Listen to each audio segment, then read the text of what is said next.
here from 168 Fitness. Over the next few weeks, I'm going to show you some of my favourite exercises that you may want to do as part of your new exercise regime, ready for summer, focusing on key areas of the body, things like the arms, middle area, legs, bums, etc., things like that. I'm going to go through some of the technique and maybe introduce you to some new exercises, but also get you doing some of the most common exercises, getting you doing them really well, so you focus on good quality and working the right muscles in the right ways. So today I'm going to take you through a couple of exercises, squats and lunges, because they're some really common ones that are working. So both of them work sort of thigh areas, front and back, so quads, hamstrings, but also done well, they'll also work the middle area as well. So we're going to focus on doing them as best as possible. So you may well be able to do them even better than I can as well. I'm not the most flexible of person, so you may well be able to get lower or do them better than I can, but I'm just going to make sure you're thinking about the right techniques so that you can do them as well as possible. And they're really good for incorporating into any kind of exercise program. Squats are usually better than lunges if you've got knee problems, because you've got equal weight over both legs at the same time. You can sort of sit back in the heels, which we're going to do more of, protect the knees like that. But both, you should be aware perhaps a little bit more of doing these two exercises if you have got knee problems. There's plenty of other things. I might even show you a glute bridge, in fact, that would work similar sort of areas but would take the pressure off the knees. So let's get started anyway. I'm going to show you a squat first of all, so hopefully you can see me okay.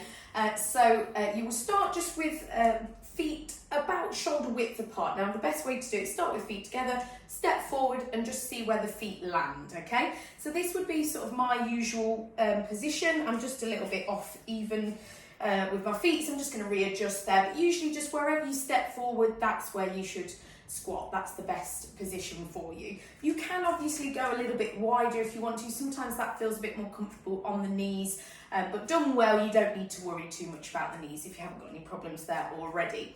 So what you're going to do is you're going to just position yourself so you're rocked back into the heels. Now you might not see that on the camera.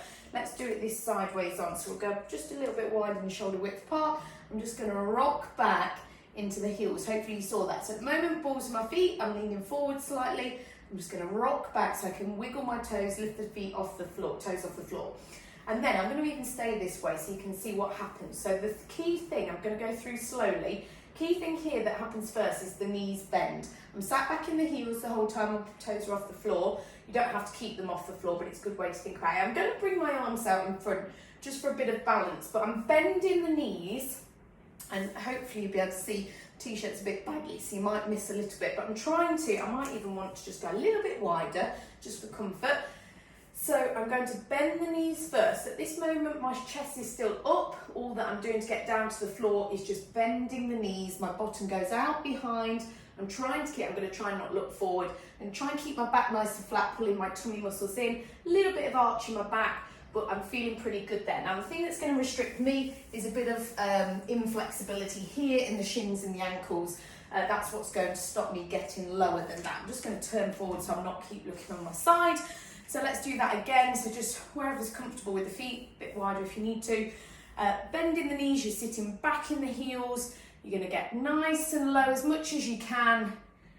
Down, keeping the head up, chest forward, and then you're standing back up again. Now ideally, we'd be able to get right down to the floor. So let's see whether I can do it if I know that it's going to be my last one. Only do it if you are comfortable with it. That's about it for me. That's going to pull a little bit more on my shins and ankles and things.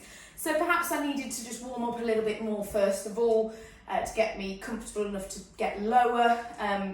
But the key thing is on that is keeping the heels down on the floor, sticking your bottom out behind, just tilting slightly there, and then keeping your chest up, head up. And all the while, the core's having to work there to keep your body upright, keep your back nice and straight, keep looking forward, everything there. So that's how we make a leg exercise, lower body exercise, into a core exercise as well.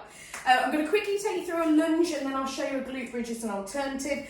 So a lunge, we're going forward, stepping forward as much as you can, big step forward, And then the key thing, the thing that I really hate when I see people doing a lunge wrong, it's that the key thing they need to do is bend this back leg first of all. So you need to just bend that back knee. We're trying to get as low as you can to the floor. Again, if I'm not getting as low, you may be able to. It's not a problem. You're just going to try. I'll probably go to about there at this point.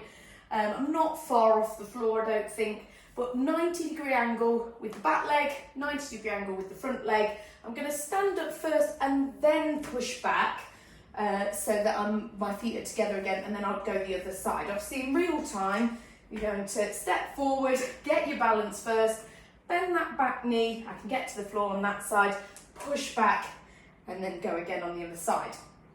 So the key things there, like I said, big step forward, make sure it's big enough that you have got the opportunity to get 90-degree angles. And the difference is that if we're bending this back knee first, this knee and the front knee both bend. If we think about this front leg bending, which is what I often see, so we bend that leg, but can you see how this one is, I'm getting a stretch here, yeah, cool, that's nice, but I'm not working this leg at all, like this back leg. So what we need to do is just reposition, so we're thinking about that back leg bending down, you just see, and I've got a baggy top on, but keeping my chest up high, head forward, looking forward, and then we're working the core as well here, getting as low as you can to the floor, bit of restriction in this leg for me, but not a problem, just trying to get as low as you can. I'm just going to do one more on this side in real time, big step forward, and then bending that big back knee as low as you can get to the floor, and step back. I'll just quickly show you the glute bridge as an alternative, so it's no pressure on the knees. You might know this one already, bit of a core exercise, but that's cool as well. We're still working glutes and glutes in your bum rather, and the thighs.